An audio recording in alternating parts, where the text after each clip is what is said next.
नमस्कार दोस्तों, अगर आपके पास हर महीने कुछ पैसे बचते हैं और आप सोच रहे हैं कि उन्हें एसआईपी में निवेश करें या फिक्स डिपॉजिट यानी एफडी में, तो यह वीडियो आपके लिए है।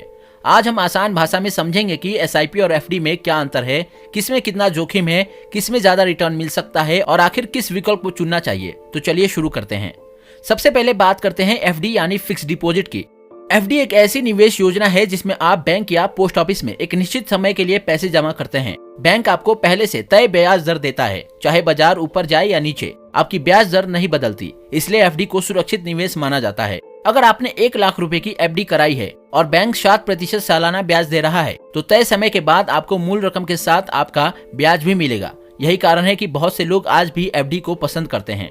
अब बात करते हैं एसआईपी की। एसआईपी यानी सिस्टमैटिक इन्वेस्टमेंट प्लान। इसमें आप हर महीने एक निश्चित राशि जैसे 500 रुपए, 1000 रुपए या 5000 रुपए किसी म्यूचुअल फंड में निवेश करते हैं। यह पैसा शेयर बाजार से जुड़े फंड में लगाया जाता है, इसलिए इसमें रिटर्न निश्चित नहीं होता।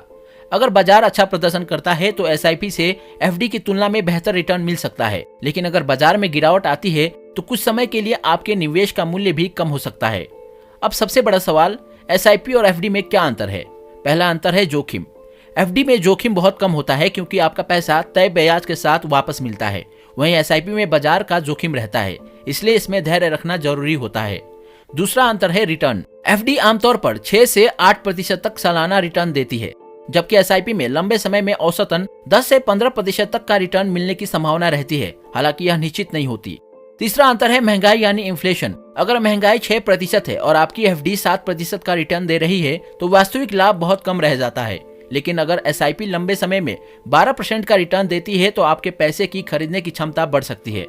अब बात करते हैं किसके लिए कौन सा विकल्प सही है। अगर आपकी उम्र कम है, आपकी नियमित आय है और आप 10 से 20 साल तक निवेश कर सकते हैं, तो एसआईपी आपके लिए बेहतर विकल्प हो सकता है। लेकिन अगर आपको अपने पैसे की सुरक्षा सबसे ज्यादा जरूरी लगती है या आपको कुछ वर्षों बाद निश्चित रकम चाहिए, तो एफडी बेहतर विकल्प हो सकती है। अब एक उदाहरण समझते हैं। मान लीजिए 2 दोस्त हैं, राहुल और अमित।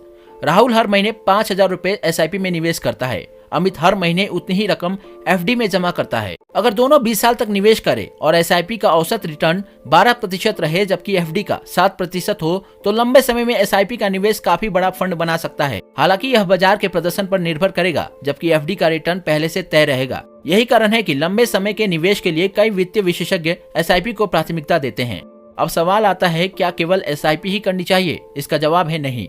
हर व्यक्ति की जरूरत अलग होती है। अगर आपको अगले 1 या 2 सालों में पैसे की जरूरत है तो एफडी बेहतर हो सकती है। अगर आपका लक्ष्य बच्चों की पढ़ाई, घर खरीदना या रिटायरमेंट जैसे 10 से 20 साल के लक्ष्य हैं, तो एसआईपी एक अच्छा विकल्प बन सकता है। कई लोग दोनों का मिश्रण भी अपनाते हैं। वे अपनी आपातकालीन बचत एफडी में रखते हैं और लंबे समय के लिए एसआईपी में निवेश करते हैं। इससे सुरक्षा और बेहतर रिटर्न दोनों का संतुलन बनाया जा सकता है।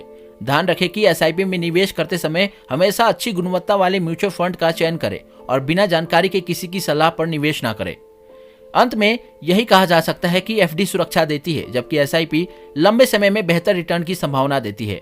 अगर आपका लक्ष्य सिर्फ पैसा सुरक्षित रखना है तो एफडी सही हो सकता है, लेकिन अगर आप लंबे समय में धन बनाने का लक्ष्य रखते हैं और बाजार के उतार चढ़ाव को सहन कर सकते हैं, तो एसआईपी एक बेहतर विकल्प हो सकती है। दोस्तों, किसी भी निवेश का फैसला करने से पहले अपनी आय, खर्च, जोखिम उठाने की क्षमता और वित्तीय लक्ष्यों को जरूर ध्यान में रखें।